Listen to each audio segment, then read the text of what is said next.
পশ্চিমবঙ্গে যেভাবে নদীগুলো থেকে বালি তোলা হচ্ছে, যেভাবে নদীগুলোকে অপরিকল্পিতভাবে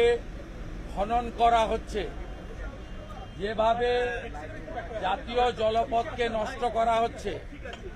কোচবিহার জলপাইগুড়ি থেকে শুরু করে বর্ধমান, বীরভূম, বাঁকুড়া, হুগলি, পশ্চিম মেদিনীপুর সহ বিস্তীর্ণ এলাকায় যেভাবে পরিবেশগত ভারসাম্য নষ্ট করা হচ্ছে, দেদার বালি তুলে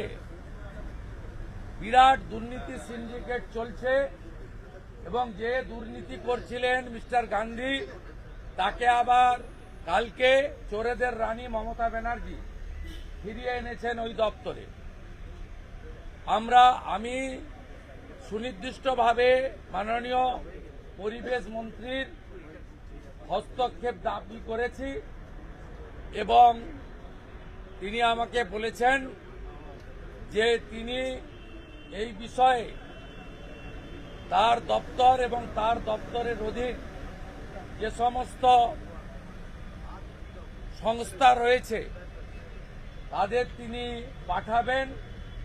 এবং সঠিক তদন্ত করবেন।